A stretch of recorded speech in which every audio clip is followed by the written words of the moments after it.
Hello guys, स्वागत है आपका एक और वीडियो में। आज की वीडियो में हम जानते हैं M3 ANTC के पेपर पैटर्न के बारे में। मतलब M3 का एंड का जो पेपर है उसका पेपर पैटर्न कैसे रहने वाला है। जो एज पर 2024 पैटर्न एसपीपीयू ने जो हमें पेपर पैटर्न दिया है उसके हिसाब से देखें तो जो पहले 10 मार्क्स का है वो MCQ आने वाला है। पिछले 2019 में भी यही था। 10 मार्क्स के MCQ थे, जो कि third fourth fifth six unit में थे पर थे। इस बार भी 10 मार्क्स के एमसीक्यू आने वाले हैं, जो कि जो हमारे 5 यूनिट्स है उस पर आएंगे। फर्स्ट यूनिट पे 2 मार्क्स के एमसीक्यू, दूसरे यूनिट्स पे 2 मार्क्स के एमसीक्यू, तीसरे यूनिट्स पे 2 मार्क्स के एमसीक्यू और चौथे और पांचवें यूनिट पे 2 मार्क्स के एमसीक्यू। उसके बाद जो हमारा यूनिट 1 है, linear differential equations and applications. मतलब इसमें जो है ना, हमें 5 क्वेश्चन दिए होंगे, उसमें हमें सिर्फ 3 क्वेश्चन सोल्व करने हैं।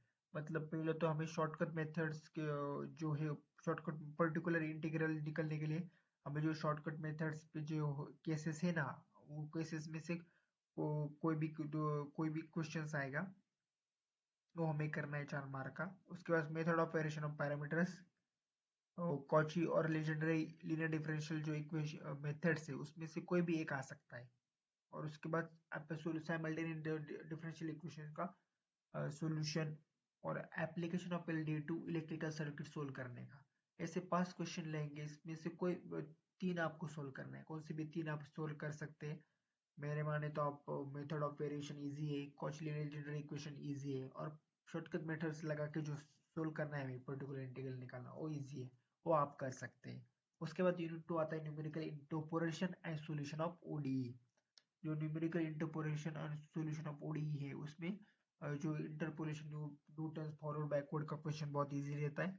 Lagrange question, trapezoidal, Simpson rule, Simpson 1/3 और 3/8 रूल, ये भी बहुत इजी है, ये भी आपसे आसानी से हो जाएगा। उसके बाद यूलर्स मॉडिफाइड यूलर्स के मेथड, रंगी कट्टा मेथड, ये सारे 5 क्वेश्चन में से 3 क्वेश्चन आपको करने हैं। इस बात में से रंगे कट्टा का मेथड भी बहुत इजी है, सिर्फ फॉर्मूला यूज करके आप उसका सॉल्यूशन निकाल सकते हैं। यूलर्स भी बहुत इजी है। और ट्रेपेजॉइडल सिम्पसन रूल, मतलब ये सारा दूसरा यूनिट भी बहुत इजी है। मतलब जो आपका फास्ट हो जाएगा वो आप क्वेश्चंस एग्जाम में करिए, जिसका पर टाइम बच सकता है। उसके बाद जो हमारा यूनिट 3 आता है, Fourier and Z transform. Fourier and Z transform में मैं आपको एक सजेस्ट करना चाहूंगा कि आप फोरियर ट्रांसफॉर्म पर ज्यादा फोकस करें, क्योंकि फोरियर ट्रांसफॉर्म के फॉर्मूले इजी होते हैं। जेड ट्रांसफॉर्म थोड़ा सा हार्ड जा सकता है, लेकिन जेड ट्रांसफॉर्म की आपने अच्छी प्रैक्टिस की होगी तो आप वो भी आपके लिए इजी बन जाएगा। सो बेसिकली इसमें क्या है, पहले तो फोरियर ट्रांसफर का क्वेश्चन आएगा या इनवर्स फोरियर ट्रांसफर का क्वेश्चन। मतलब फोरियर ट्रांसफॉर्म और इनवर्स फोरियर ट्रांसफॉर्म में कोई भी एक आ सकता है। उसके बाद वो सेकंड भी क्वेश्चन फोरियर ट्रांसफॉर्म और इनवर्स फोरियर ट्रांसफॉर्म।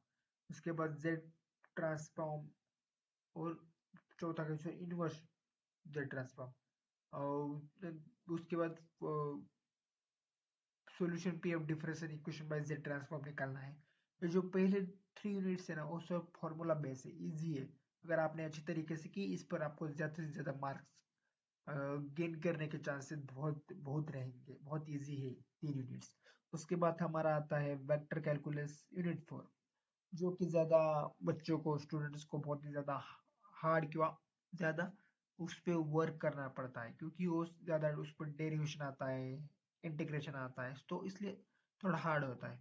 लेकिन अगर आपको डिफरेंशिएशन इंटीग्रेशन अच्छे तरीके से समझ में आ गया है तो आप इजीली ए बी यूनिट कर लेंगे।